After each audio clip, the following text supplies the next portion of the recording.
actionable are actually on the table. This peace deal with Iran, for example. But there's been lots of false deals. Well, this one's Deal real. with Iran. So, And Israel, Trump called Netanyahu a very difficult guy. What does Netanyahu want? I don't know. Big hits. All I would say is that we're different countries with different interests. Do you trust them? I don't really trust anybody. But having seen the President of the United States operate, I feel quite confident that they are the junior partner, we're the senior partner. We are the world What the superpower. heck? I'm going to take a little bit of a hot turn. Iran's power to contend with just culturally. Mr. Vice President, They have I had no idea about your earliest context. thing to And it got some hasn't culture in this town. formed what I've then seen from you later as an adult, but can you take me back? Let's see. Yeah. The emotions still around the surface for you. Very much so.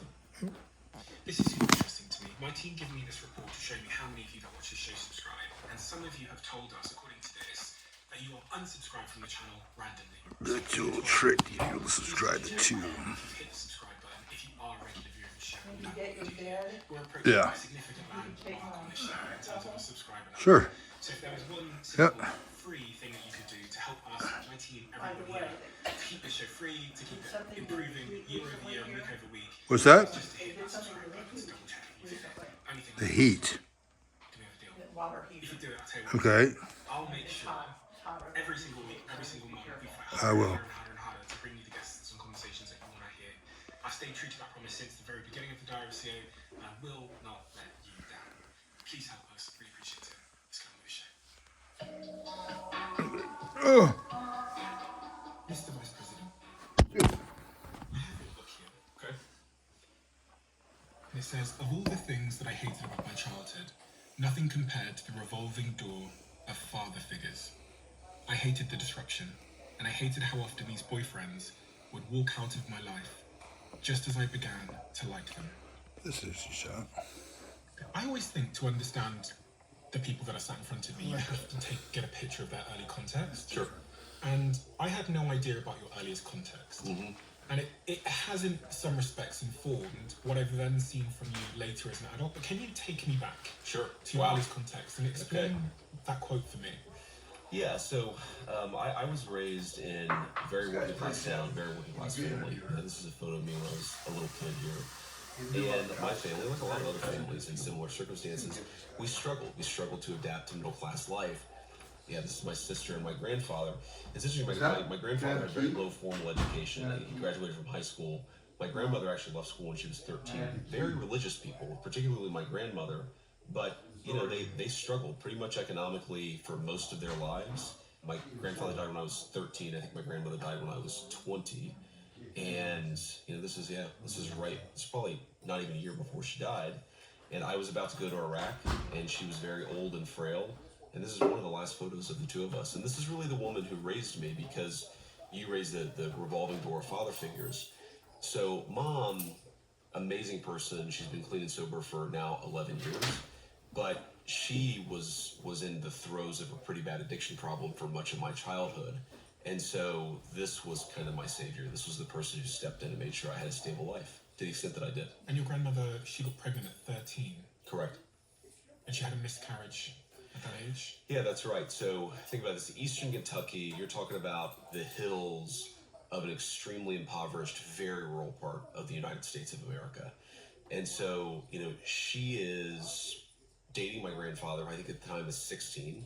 She's 13. So these are children. She gets pregnant. They move to Ohio for more opportunity, because you just couldn't build a good life for yourself. There weren't enough good jobs in that part of the world. And she had a miscarriage. So like the thing that brought her out of her home, I think hastened them getting married. I don't think they would have gotten married at 13 and 16 were it not for this unplanned pregnancy. And she was kind of in it then. So they're married. They have a very chaotic marriage, an abusive marriage in a lot of ways. But they have 3 kids, my mom, my uncle, my aunt.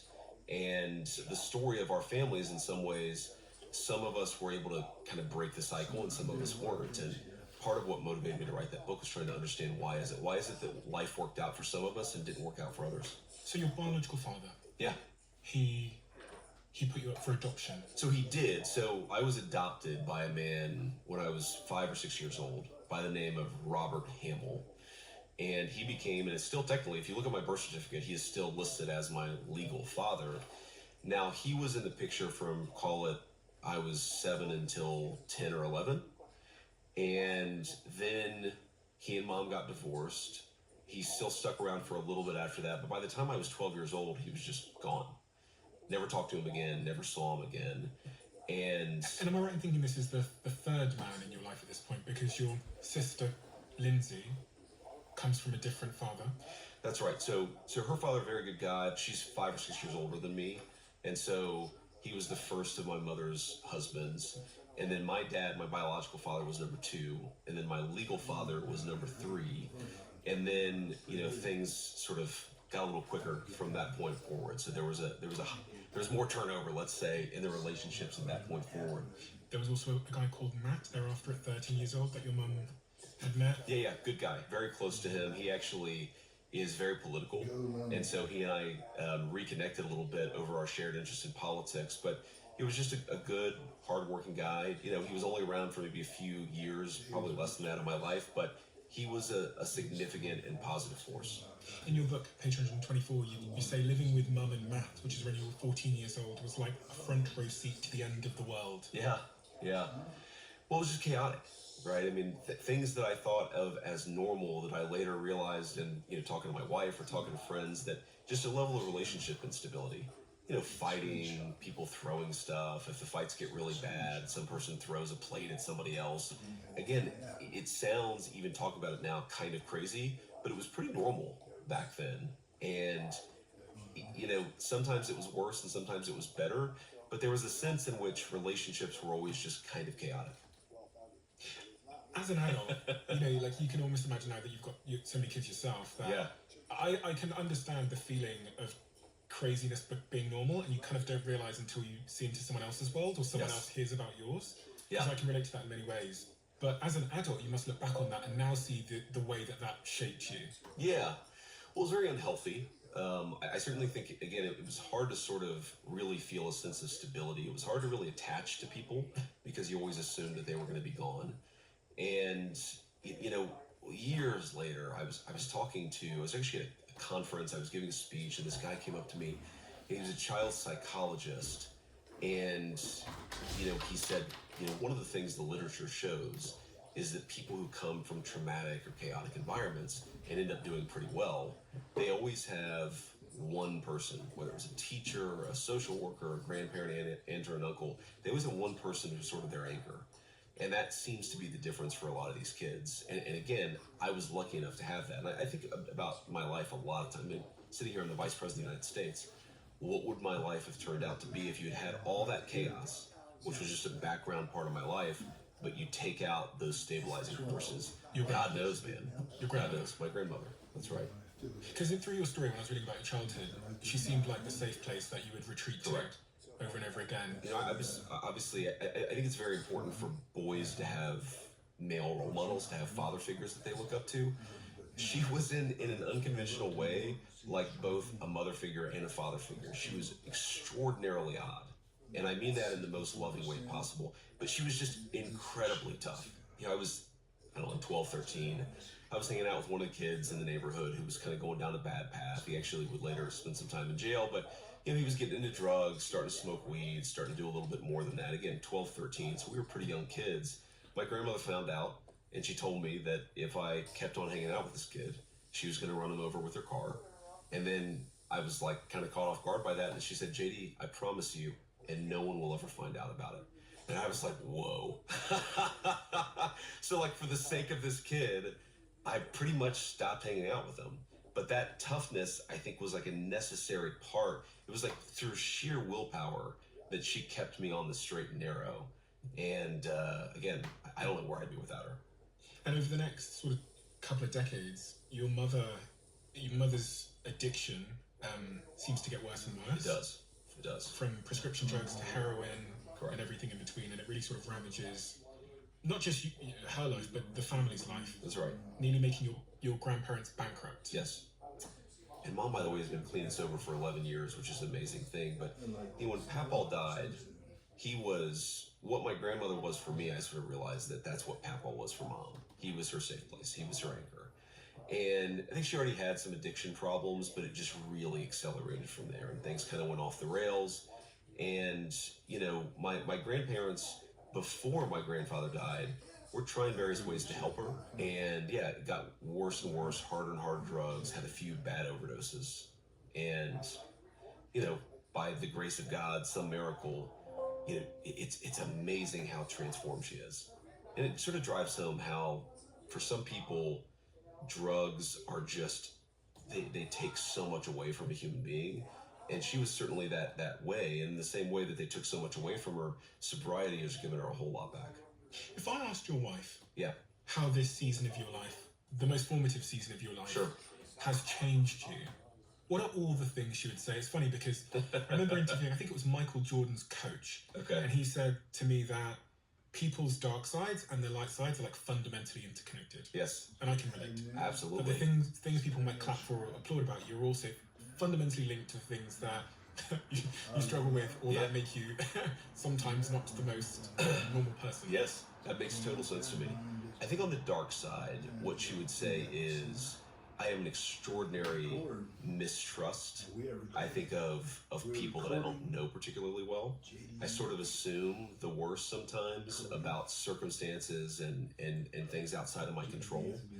But I maybe assume the best about the people themselves, right? So there's an inherent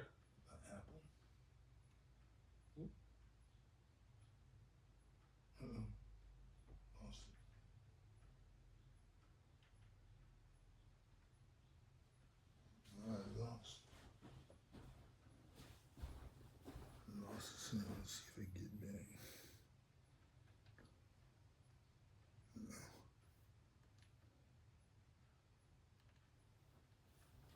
Uh-oh. Lost control. Always because of me.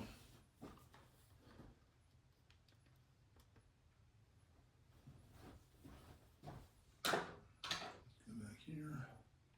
the person I talk to about everything. She's my closest confidant.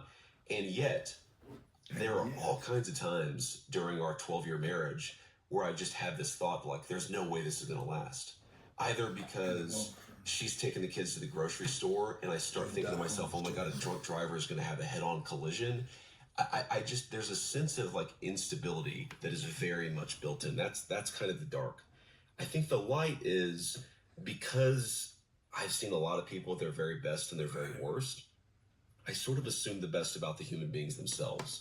So even though the circumstances are crazy and even though shit hits the fan, sometimes completely outside of your control, I think what she would say is that I probably have a higher empathy quotient than any person that she knows. And I really try to understand what makes people tick. And so there's the light and the dark together, but there's a lot beyond that. I mean, look, it was a lot of work.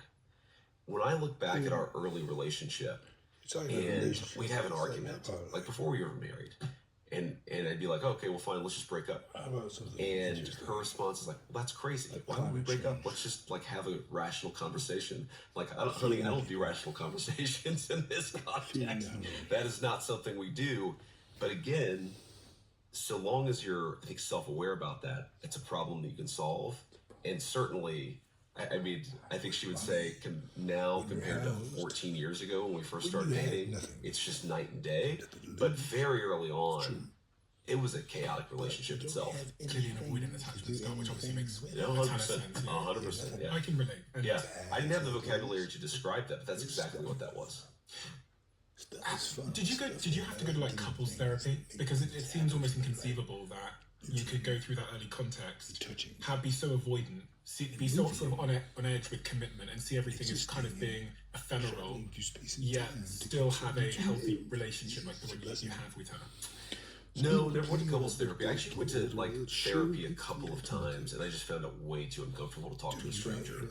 And so, you know, It's uncomfortable. no. I mean, I guess this is kind of a weird kind of therapy, but no, it's just the idea. The other thing I really didn't like about it, and again, I don't mean this to criticize therapy. I'm sure it helps a lot of people, so please don't take this the wrong way. I hate therapy. But there was something about it that felt almost too self-referential and too, like, it almost encouraged at least me to blame others or to blame my past or to blame my mom or to blame I really didn't like this feeling that I was sort of giving up agency over my own life. Right. And so we've just gotten better at how we relate to each other. That's primarily me. I mean, she grew up in a very stable situation. So her parents are South Asian immigrants to the United States of America. But she was born and raised in San Diego, California. You know, just very normal, middle-class Southern California life. Not normal. And I think because of that, she just had much healthier, let's say, much healthier relationship practices than I did. That point about understanding the person on the other end and Yes. having empathy for the human being, politics Yeah. appears to be almost exact. Because I watched the election campaigns. I watched how like yourself and the president went against people like Kamala Harris. Sure. So you must, with that logic, think that Kamala Harris is actually like a really good person. Like you must understand Kamala. I don't have, I would say that I understand her. I would say that I just don't have this animosity towards people on the other side. But you have, is that not like sort of implicit in the job itself that you have to point out their faults and Yeah, you do. Yeah, no, absolutely.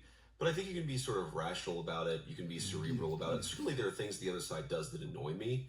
But, you know, like my fundamental bias is that just most people are good people.